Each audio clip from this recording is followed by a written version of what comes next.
ফতোয়া দিয়েছেন, আমরাও আপনাদের সাথে একত্রতার ঘোষণা করেছি। আমরাও বলেছি এটা ঠিক না, এটা ঠিক না, এটা ঠিক না। কিন্তু আমরা দেখেছি যেই লাউ সেই কদু বর্তমান সরকার ডক্টর ইউনূস সাহেব, আপনাকে জিজ্ঞাসা করছি, আপনার পাশে যে সমস্ত যাদেরকে, যে সমস্ত বারাটিয়াকে এই দেশের মধ্যে আশ্রয় দিয়ে রাষ্ট্রীয়ভাবে আপনি বসাইতে চাচ্ছেন, মনে রাখবেন শাহজালালের বাংলাদেশে কোন বারাটিয়া থাকবে না, থাকবে না, থাকবে না। ঠিক কিনা? এই দেশের মধ্যে আউলিয়া কেরামের দল থাকবে, শাহজালালের দেশে এখন মিডিয়া চলে যাবে সে ভাইরাল করছিল আমার যে মাহফিলে 7,85,00,000 ভিউজ হয়েছে, যে প্রোগ্রামটা ভাইরাল হয়েছিল, এই ছেলে, এই আসাদুল্লাহ মিডিয়া, এই ছেলে সে ভাইরাল করেছিল, সেটা 7,85,00,000 দেখেছে এই বক্তব্যটা। সেই বক্তব্যটা মুফতি গিয়াসউদ্দিন তাহেরীর সাথে ছিল আমাদের সোনাইমুড়ি হাই স্কুল ময়দানে। আজকে আমি বলতে চাই, আমাদের প্রাণপ্রিয় সুন্নি জনতা, সুন্নি মুসলমান ভাইয়েরা, ডক্টর ইউনূস সাহেব, আমরা দেখেছি ঈদের আনন্দের নামে মূর্তি খেলাগাড়ির মধ্যে ভিতরে মুসলমানের ছেলেরা পাঞ্জাবি গায়ে দিয়ে, টুপি মাথা দিয়ে হুজুর নামে শব্দ পেছে, সেই সমস্ত লোকেরা মুক্তির মিছিল করেছে, মুক্তির মিছিল করেছে, মুক্তির মিছিল করেছে, তারা শিরক করেছে, শিরক করেছে, শিরক করেছে। তুই হাত তুলে বলেন ঠিক কিনা? মামুনুল হক সাহেব আজকে ফতোয়া দিচ্ছেন না কেন?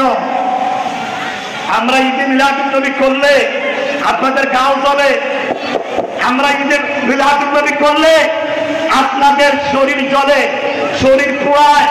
মনে রাখবেন, আজকে মাহফিলের নাম দেওয়া হয়েছে ঈদে মিলাদুন নবী। এই ঈদে মিলাদুন নবী এটা আজকের নয়, এই ঈদে মিলাদুন নবী করেছে আমার আল্লাহ, ঈদ মিলাদুন নবী করেছে আমার আল্লাহর ফেরেশতা, ঈদ মিলাদুন নবী করেছে সাহাবায়ে কেরাম, ঈদ মিলাদুন নবী করেছে তাবিঈন, ঈদ মিলাদুন নবী করেছে তাবিঈন, ঈদ মিলাদুন নবী করেছে 4 মাযহাবের ইমামগণ। ঈদ মিলাদুন নবী নিয়ে হাজার হাজার দলিল কোরআনে, হাদিসে, ইলমা কি আছে, মওজুদ আছে। এত দলিল থাকার পরেও আমরা ঈদে মিলাদুন নবীর সময়ে মদিনার নবীর গম্বুজ নিয়ে মিছিল করেছি।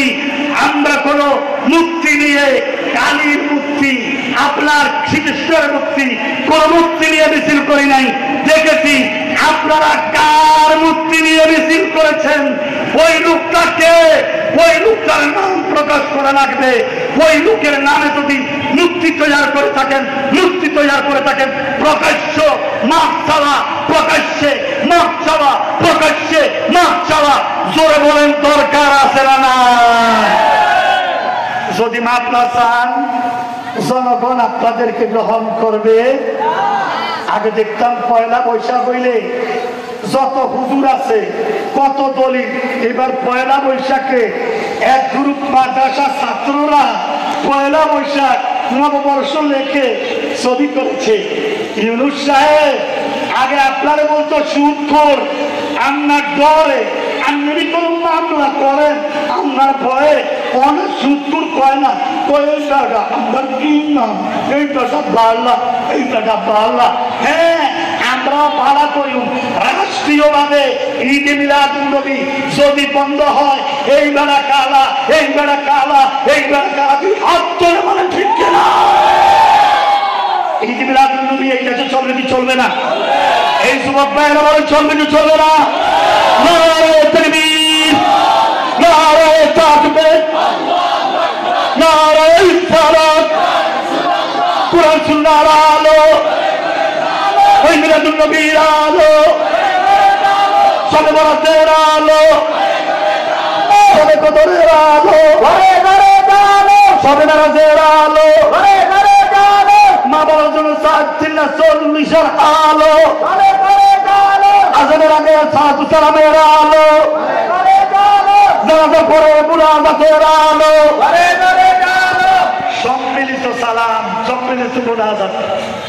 আমি বাস্তব বিষয় নিয়ে আলোচনা করি, পুরান কোন বিষয়কে আমি কোনো সময় আনি না। আমার আজীবন মনে থাকবে, হুজুরেরা বলে সম্মিলিত মুনাজাত জায়েজ নাই। আমি যুবক ভাইদেরকে বলবো, সম্মিলিত মুনাজাত মানে কি? কয়েকজন 100-200 মানুষ মিলে একসাথে মুনাজাত দেওয়া তারা জায়েজ মনে করে না। আপনাদের মসজিদে, আমাদের মসজিদে, আমার চাচতো ভাই, আপনার জ্যাঠতো ভাই, আপনার ফুফাতো ভাই, আপনার খালতো ভাই, আমরা দেখতাম নামাজ পড়ি, আমরা সবাই বসে থাকতাম, সবাই মুনাজাত দিয়ে যাইতাম।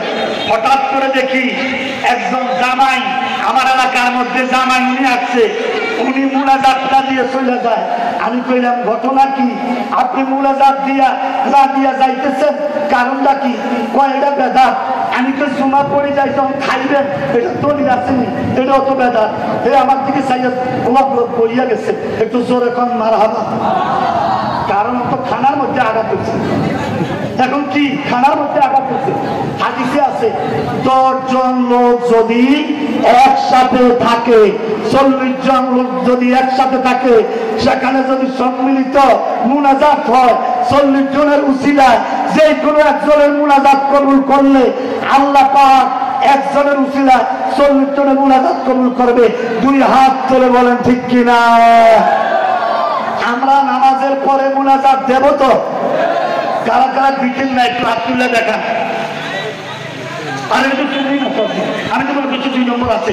আমরা নামাজের সালাম ফিরানোর পরে মুনাজাত দেই তো নাকি? আগামীতে দিবেন তো নাকি?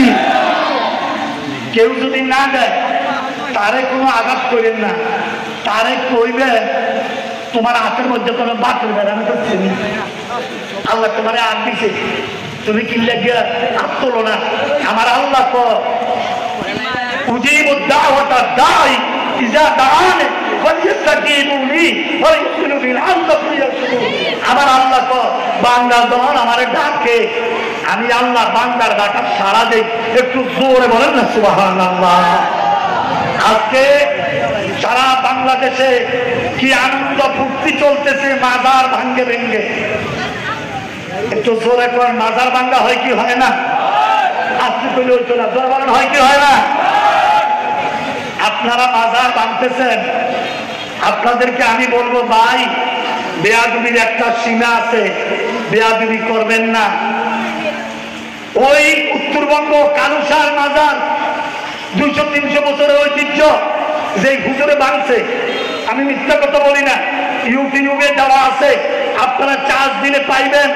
যে হুজুরের নেতৃত্বে উত্তরবঙ্গে কালুসার মাজার ভাঙা হয়েছে, ওই হুজুরে বিন্দুরে কামড়াইয়া মারছে, যে বিন্দুলটা তারে কামড়াইছে, তার বউরে কামড়াইছে, তার পুত্রে কামড়াইছে, একবারে 3 জন জাগাত বেনিশ হয়ে গেছে। জোরে বলেন সুবহানাল্লাহ। কারণ কি? না গাকে বলি রে না তাকবীর, নারে রিসালাত, নারে তাকবীর, নারে রিসালাত, নারে কাফিয়া, নারে খালামান ওয়াতা নারে খালামান, নারে তাকবীর, নারে রিসালাত, নারে গাউসিয়া,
সম্মানিত এলাকাবাসী, আপনারা যারা এখনো এই বর্ষার বৃষ্টি দেখে এখনো বাড়িতে যারা বসে আছেন, আমি আপনাদেরকে বলতে চাই আমাদের মাহফিলের কার্যক্রম চলমান থাকবে এবং রয়েছে আমাদের প্রধান বক্তা, প্রধান মেহমান পীর মুফতি গিয়াসউদ্দিন আত্মাহি সাহেব আমাদের মাঝে এসে উপস্থিত হয়েছেন। অল্প কিছুক্ষণের ভিতরে হুজুর আমাদের স্টেজে চলে আসবেন। অতএব সকল ভাইদেরকে বলতেছি যে আপনারা আমাদের মাহফিলে আসার জন্য বিশেষভাবে অনুরোধ করা গেল।